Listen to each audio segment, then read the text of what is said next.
Hi everyone, welcome to my channel. ನಾನಿವತ್ತು Sunday ಹೆಂಗೆ spend ಮಾಡಿದೆ ಅಂತ ನಿಮ್ಮ ಹತ್ರ ಶೇರ್ ಮಾಡ್ಕೊಳ್ಳೋಣ ಅಂತ ಈ ವ್ಲಾಗ್ ಮಾಡ್ತಾಯಿದ್ದೀನಿ.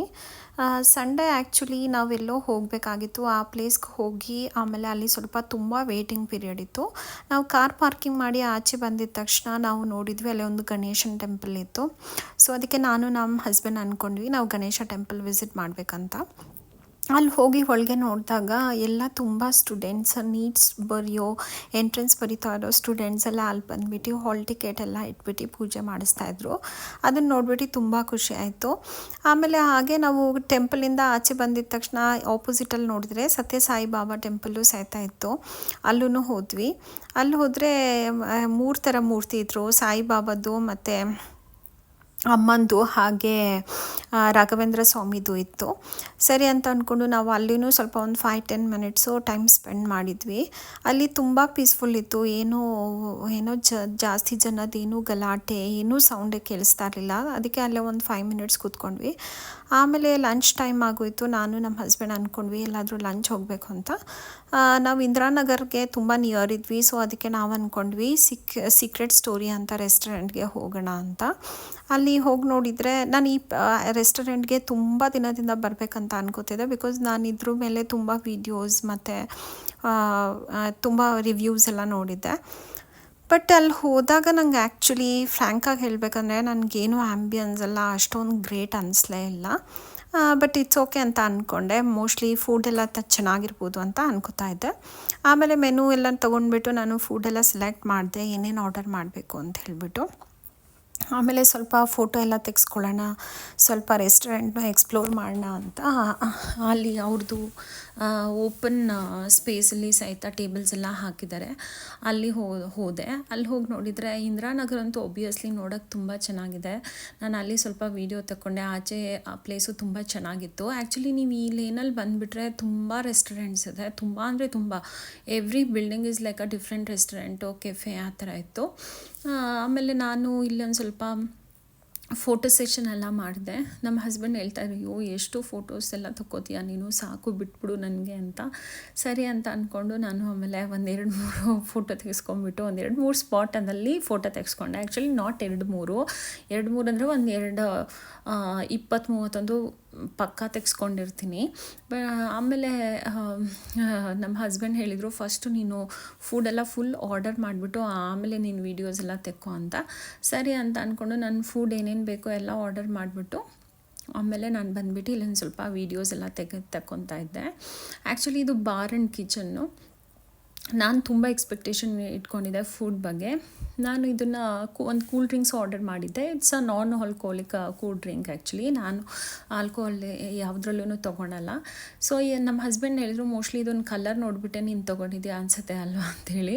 ಆ್ಯಕ್ಚುಲಿ ನಾನು ಚೂಸ್ ಮಾಡುವಾಗೂ ಹಾಗೆ ಚೂಸ್ ಮಾಡಿದ್ದೆ. ಅವ್ನು ಕೇಳ್ತಾ ಇದ್ದೆ ನಿಮ್ಗೆ ಯಾವ ಫ್ಲೇವರ್ ಬೇಕಂತ. ಇದೇನೋ ಲಿಚಿ ಇದು ಅಂತ ಒಂದು ತೋರಿಸ್ದೆ. ನಾನು ಅವ್ನಿಗೆ ಫಸ್ಟ್ ಕ್ವೆಶನ್ ಕೇಳಿದ್ದೆ ಅದನ್ನು, ಈಸ್ ಇಟ್ ಕಲರ್ಫುಲ್ ಅಂತ. ಅವ್ನು ಕಲರ್ಫುಲ್ ಇದೆ ಅಂತ ಹೇಳಿದ್ಮೇಲೆ ಅದಕ್ಕೆ ಓಕೆ ಅಂತ ಹೇಳಿದೆ. ಆಮೇಲೆ ನಾನು ಫ್ರೈಡ್ ರೈಸ್ ಎಲ್ಲ ಆರ್ಡರ್ ಮಾಡಿದ್ದೆ. ಅದು ಫುಡ್ಗೋಸ್ಕರ ವೆಯ್ಟ್ ಮಾಡ್ತಾಯಿದ್ದೆ. ಫೈನಲಿ ಫ್ರೈಡ್ ರೈಸು ಬಂತು. ಆಮೇಲೆ ಫಸ್ಟ್ ನಾನು ಫ್ರೈಡ್ ರೈಸ್ ಟ್ರೈ ಮಾಡಿದಾಗ ಚಿಕನ್ ಫ್ರೈಡ್ ರೈಸ್ ಆರ್ಡರ್ ಮಾಡಿದ್ದೆ. ಅವನಿಗೆ ಸಿಸ್ವಾನ್ ಫ್ಲೇವರ್ದು ಹೇಳಿದ್ದೆ. ಬಟ್ ಅದನ್ನು ತಿಂದಾಗ ನಂಗೆ ಅಷ್ಟೊಂದು ಏನು ಗ್ರೇಟ್ ಅನ್ನಿಸ್ಲೇ ಇಲ್ಲ. ಎಷ್ಟೊಂದು ಕಡೆ ಟ್ರೈ ಮಾಡಿರ್ತೀವಿ, ಎಷ್ಟು ಟೇಸ್ಟಿ ಇರುತ್ತೆ. ಇವನ್ ಚಿಕನ್ ಸಹಿತ ಆರ್ಡರ್ ಮಾಡಿದ್ದೆ. ಅದೇನೋ ಚಿಕನ್ ಅವ್ರದ್ದು ಸಿಗ್ನೇಚರ್ ಡಿಶ್ ಅಂತ ಹೇಳ್ಬಿಟ್ಟು ಒಂದು ಕೊಟ್ಟಿದ್ದರು ಸ್ಟಾರ್ಟರಲ್ಲಿ. ಬಟ್ ಅದೂ ಓಕೆ ಆ್ಯಾವ್ರೇಜ್ ಆಗಿತ್ತು, ಅಷ್ಟೊಂದೇನು ಗ್ರೇಟ್ ಇರಲಿಲ್ಲ. ಬಟ್ ನನಗಂತೂ ತುಂಬ ಹಸಿವಾಗಿತ್ತು. ನಾನು ಸಂಡೇ ಯೂಶ್ವಲಿ ಲಂಚ್ಗೆ ನಾವು ಆಚೆ ಸಂಡೇ ಲಂಚ್ಗೆ ಹೋಗೋದು ತುಂಬ ಕಮ್ಮಿ. ಬಿಕಾಸ್ ನಾನು ಸಂಡೇ ಲಂಚ್ ಮನೆಯಲ್ಲೇ ಜಾಸ್ತಿ ದಿನ ಪ್ರಿಪೇರ್ ಮಾಡ್ತೀನಿ. ಬಿಕಾಸ್ ನಮ್ಮ ಮನೇಲಿ ಸಂಡೇ ಅಂತ ಹೇಳಿದರೆ ಈದರ್ ಫಿಶ್ ಮಾಡ್ತೀವಿ, ಇಲ್ಲ ಅಂತ ಹೇಳಿದರೆ ಮಟನ್ ಮಾಡ್ತೀವಿ. ನಾನು ಸಂಡೇ ಕರೆಕ್ಟಾಗಿ ಫುಲ್ಲು ಡೆಡಿಕೇಟೆಡ್ ಆಗಿ ಲಂಚ್ನ ಕರೆಕ್ಟಾಗಿ ಪ್ರಿಪೇರ್ ಮಾಡ್ತೀವಿ. ಒಂದು 2-3 ಥರದ ಐಟಮ್ಸ್ ಆದ್ರೂ ಪ್ರಿಪೇರ್ ಮಾಡ್ತೀನಿ. ಯಾವಾಗಾದರೂ ಆಚೆ ಹೋಗಿ ತಿನ್ನೋದಂತ ಹೇಳಿದ್ರೆ ಸಂಡೇ ಈವ್ನಿಂಗೇ ಜಾಸ್ತಿ. ಬಟ್ ಇವತ್ತು ನಮಗೆ ಆಪ್ಷನ್ ಇರಲಿಲ್ಲ. ಸೊ ಅದಕ್ಕೆ ನಾವು ಸಂಡೇ ಲಂಚ್ಗೆ ಆಚೆ ಕಡೆ ಬಂದ್ವಿ. ಫುಡ್ ನಾನು ತಿನ್ನುವಾಗೂ ಅನ್ಕೋತಾ ಇದ್ದೆ, ನಮ್ಮ ಹಸ್ಬೆಂಡು ಅಂತ ಇದ್ದರು ಈ ಪ್ಲೇಸೇನೋ ತುಂಬ ಚೆನ್ನಾಗಿದೆ ಅಂತ ಕರ್ಕೊಂಬಂದೆ. ಬಟ್ ಅವ್ರಿಗೆ ಫುಡ್ ಅಷ್ಟೊಂದು ಇಷ್ಟ ಆಗಿರಲಿಲ್ಲ ಟೇಸ್ಟು. ಸರಿ ಇನ್ನೇನು ಮಾಡೋದು, ಫೈನಲಿ ಯಾವುದೇ ಆಗಲಿ ಒಟ್ಟು ನಾನ್ ವೆಜ್ ಅಂತೂ ವೇಸ್ಟ್ ಅಂತೂ ಮಾಡಲ್ಲ ನಾವು ಎಲ್ಲಿ ಯಾವುದೇ ರೆಸ್ಟೋರೆಂಟ್ಗೆ ಹೋದ್ರೂ. ಬಟ್ ಅಂದ್ರೂ ಇಬ್ಬರೂ ಇದು ಮಾಡ್ಕೊತಾ ಇದ್ವಿ, ನೀವು ಇದನ್ನು ತಿನ್ನಿ ನಾನು ಇದನ್ನು ತಿಂತೀನಿ ಅಂತ ಹೇಳ್ಬಿಟ್ಟು. ಆಮೇಲೆ ಫೈನಲಿ ಈ ಡೆಸರ್ಟ್ ಆರ್ಡರ್ ಮಾಡಿದ್ವಿ. ಈ ಡೆಸರ್ಟ್ ಅಂತೂ ನಾನು ತುಂಬ ಕಡೆ ಟೇಸ್ಟ್ ಮಾಡಿದ್ದೀನಿ. ಬಟ್ ಇಲ್ಲಿ ಏನಂತ ಹೇಳಿದರೆ, ಅವರು ಮಧ್ಯದಲ್ಲಿ ಆ ಕೇಕ್ ಹಾಕಿರ್ತಾರಲ್ಲ ಅದು ಎಷ್ಟು ಗಟ್ಟಿ ಇತ್ತು ಅಂತ ಹೇಳಿದರೆ, ನನಗೆ ಡೌಟ್ ಬಂತು ಅದು ಕೇಕ್ ಹಾಕಿಲ್ಲ ಅವನು, ಬ್ರೆಡ್ನ ತುಂಬ ರಫ್ ಇತ್ತು, ಅದನ್ನು ಲೇಯರ್ ಬೈ ಲೇಯರ್ ಮಾಡಿ ಹಾಕಿದ್ದಾನೆ ಅಂತ. ಇದಂತೂ ಆ್ಯಕ್ಚುಲಿ ನಾನು ಹೇಳ್ತೀನಿ ಫುಲ್ ಬಕ್ವಾಸಾಗಿತ್ತು. ಎಷ್ಟೊಂದು ಸೀಕ್ರೆಟ್ ಸ್ಟೋರಿ ಅಂದರೆ ನಾನು ಎಷ್ಟೊಂದು ಎಕ್ಸ್ಪೆಕ್ಟೇಷನ್ ಇಟ್ಕೊಂಡಿದ್ದೆ, ಬಟ್ ಅಷ್ಟೊಂದೇನು ನಿಜನೂ ಹೇಳ್ತೀನಿ ಚೆನ್ನಾಗಿಲ್ಲ. ನಮಗೆ ಮೋಸ್ಟ್ಲಿ ಯಾರಾದರೂ ಬೂಸ್ ಮಾಡೋಕ್ಕೆ ಹೋಗೋರಿಗೆ ಮೋಸ್ಟ್ಲಿ ಅದು ಬೂಸ್ ಮಾಡಿದಾಗ ಅದ್ರದ್ದು ಫುಡ್ದು ಟೇಸ್ಟ್ ಗೊತ್ತಾಗುತ್ತೋ ಇಲ್ಲ ನನಗೆ ಗೊತ್ತಿಲ್ಲ. ಆಮೇಲೆ ನಮ್ಮ ಹಸ್ಬೆಂಡ್ ಬೈದರು, ಯಾಕಂತ ಹೇಳಿದ್ರೆ ಅವ್ರಿಗೆ ಫುಡ್ ಇಷ್ಟ ಆಗಲಿಲ್ಲ. ಸರಿ ಅಂತ ಹೇಳ್ಬಿಟ್ಟು ಸ್ವಲ್ಪ ಇಂದಿರಾನಗರದ್ದು ಸ್ಟ್ರೀಟ್ಸ್ನೆಲ್ಲ ಎಕ್ಸ್ಪ್ಲೋರ್ ಮಾಡೋಣ ಅಂತ ಇಬ್ಬರು ಹಾಗೆ ಓಡಾಡ್ತಾ ಇದ್ವಿ ಎಲ್ಲ ಸ್ಟ್ರೀಟಲ್ಲಿ. ನಮ್ಮ ಹಸ್ಬೆಂಡ್ಗೆ ಸ್ವಲ್ಪ ಶಾಪಿಂಗ್ ಮಾಡೋಕ್ಕಿತ್ತು, ಅವ್ರದ್ದೇನೋ ಶರ್ಟ್ಸ್ ಎಲ್ಲ ತೊಗೊಳಕ್ಕಿತ್ತು, ಅವರೆಲ್ಲ ಅದನ್ನೆಲ್ಲ ತೊಗೊಂಡ್ರು. ಆಮೇಲೆ ನನಗೆ ಇಯರಿಂಗ್ಸ್ ಕಲೆಕ್ಟ್ ಮಾಡೋದಂದರೆ ತುಂಬ ಕ್ರೇಜ್. ಅಲ್ಲಿ ಒಂದು ಇಯರಿಂಗ್ಸ್ದು ರೋಡ್ ಸೈಡಲ್ಲಿ ಒಂದು ಶಾಪ್ ಇಟ್ಕೊಂಡಿದ್ದ, ಎಷ್ಟು ಚೆನ್ನಾಗಿರೋದಿತ್ತು ಅಂತ ಹೇಳಿದರೆ ಕಲೆಕ್ಷನ್ಸಲ್ಲಿ ತುಂಬ rare designs, hand made different designs ಇತ್ತು. ನಾನು ಅವನು ಇವಾಗ ಒಂದು ಸ್ವಲ್ಪ ಹೊತ್ತಿಗೆ ಝೂಮ್ ಮಾಡಿದಾಗ ನಿಮ್ಗೆ ಗೊತ್ತಾಗುತ್ತೆ ಆ ಡಿಸೈನ್ಸ್ ಯಾವ ಥರ ಇದೆ ಅಂತ. ಅವನು ಆ್ಯಕ್ಚುಲಿ ಎಲ್ಲ ಒಂದು ಪರ್ ಪೀಸ್ಗೆ 180 ಅಂತ ಹೇಳ್ದ. ನೋಡಿ ಇದೆಷ್ಟು ಚೆನ್ನಾಗಿದೆ, ನಾನು ಹೇಳ್ತಾ ಇದ್ದೆ. ಆಮೇಲೆ ನಾನು ಹಾಗೆ ಸೆಲೆಕ್ಟ್ ಮಾಡ್ಕೊಂಡು ಇನ್ನೇನು ಬಿಲ್ಲಿಂಗ್ ಟೈಮ್ ಅಷ್ಟೊತ್ತಿಗೆ ಅವನಿಗೆ ತುಂಬ ಜನ ಕಸ್ಟಮರ್ಸ್ ಬಂದರು ಅಲ್ಲಿ. ನಾನದೇ ಹೇಳ್ತಾ ಇದ್ದೆ, ನೋಡಿ ಅಣ್ಣ ನಿಮಗೆ ನಾನು ಬಂದಮೇಲೆ ಎಷ್ಟೊಂದು ಜನ ಕಸ್ಟಮರ್ ಬಂದರು, ಸೊ ನೀವು ನನಗೆ 180 ಹೇಳ್ತಾ ಇದ್ದೀರಾ, 1 ಪೀಸ್ಗೆ ನೀವು 100 ಕೊಡಬೇಕು ಅಂತ ಬಾರ್ಗೇನ್ ಮಾಡಿದೆ. ಅವನು ಓಕೆ ಅಂತ ಒಪ್ಕೊಂಡ. ಆಮೇಲೆ ಆ್ಯಕ್ಚುಲಿ ನಾನು ಈ ಥರದ 7 ಇಯರಿಂಗ್ಸ್ ತೊಗೊಂಡೆ.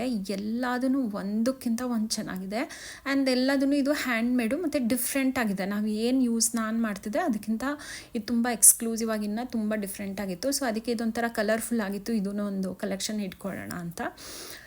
ಆಮೇಲೆ ನಮ್ಮ ಹಸ್ಬೆಂಡ್ ಬೈತಾಯಿದ್ರು, ಮೋಸ್ಟ್ಲಿ ನಿನ್ನ ಹತ್ರ ಇರೋ ಇಯರಿಂಗ್ಸು ಮತ್ತು ಬ್ಯಾಂಗಲ್ಸ್ ಈ ಥರ ಆ್ಯಸೆಸರೀಸ್ದೆಲ್ಲ ಕಲೆಕ್ಷನಲ್ಲಿ ನೀನು ಇನ್ನೊಂದು ಶಾಪ್ನ ಇಡ್ಬೋದು ಅಂತ. ಆಮೇಲೆ ಈ ಕಡೆ ಕಾಫಿ ಕುಡಿಯೋಣ ಅಂತ ಬಂದ್ವಿ. ಅಲ್ಲಿ ಫ್ಲವರ್ ಎಲ್ಲ ಮಾರ್ತಾಯಿದ್ರು, ಅದನ್ನು ಸ್ವಲ್ಪ ವೀಡಿಯೋ ತೊಗೊಂಡೆ. ಈ ಫ್ಲವರ್ ಮಾರೋರನ್ನ ನೋಡಿದಾಗ ಒಂದು ಸ್ವಲ್ಪ ಬೇಜಾರಾಯಿತು. ಅವರಿಬ್ಬರು ಎಷ್ಟು ಬಿಸಿಲಲ್ಲಿ ಕುತ್ಕೊಂಡು ಅದನ್ನೆಲ್ಲ ಸೇಲ್ ಮಾಡೋಕ್ಕಂತ ಟ್ರೈ ಮಾಡ್ತಾಯಿದ್ರು. ಬಟ್ ಅದೇ ಆಪೋಸಿಟ್ ಡೈರೆಕ್ಷನಲ್ಲಿ ನೋಡಿದ್ರೆ ಒಂದು ಲ್ಯಾವಿಶ್ ರೆಸ್ಟೋರೆಂಟ್ ಇತ್ತು, ಅಲ್ಲೆಲ್ಲ ಯಂಗ್ಸ್ಟರ್ಸ್ ಎಲ್ಲ ಬಂದುಬಿಟ್ಟು ಎಂಜಾಯ್ ಮಾಡ್ತಾಯಿದ್ರು. ಅದಾದಮೇಲೆ ನಾವು ಮ್ಯಾಂಗೋ ತೊಗೊಳ್ಳೋಣ ಅಂತ ಹೋದ್ವಿ, ಬಿಕಾಸ್ ಅಲ್ಲಿ ತುಂಬ ಒಂದು ಬಿಗ್ ಲೇನೇ ಇತ್ತು ಮ್ಯಾಂಗೋ ಶಾಪ್ಸ್ದು. ಎಲ್ಲ ಥರದ ವೆರೈಟೀಸ್ ಮ್ಯಾಂಗೋ ಇತ್ತು. ನಾವೊಂದು 5 ವೆರೈಟೀಸ್ ಮ್ಯಾಂಗೋದು ತೊಗೊಂಡ್ವಿ ನೋಡೋಣ ಅಂತ, ಯಾಕಂದರೆ ಆಲ್ರೆಡಿ ಮನೇಲಿ ತುಂಬ ಇತ್ತು, ಬಟ್ ಸ್ಟಿಲ್ ತುಂಬಾ ತೊಗೊಂಡ್ವಿ. ಅದಾದಮೇಲೆ ಸ್ವಲ್ಪ ಬೇಕ್ರಿಗೆಲ್ಲ ಹೋಗ್ಬಿಟ್ಟು ಬೇಕ್ರಿ ಐಟಮ್ಸ್ ಎಲ್ಲ ತೊಗೊಂಡ್ವಿ. ಐ ಹೋಪ್ ನಿಮಗೆ ಈ ವಿಡಿಯೋ ಇಷ್ಟ ಆಗಿದೆ ಅಂತ ಅಂದ್ಕೊತೀನಿ. Will meet in the next video. Bye bye.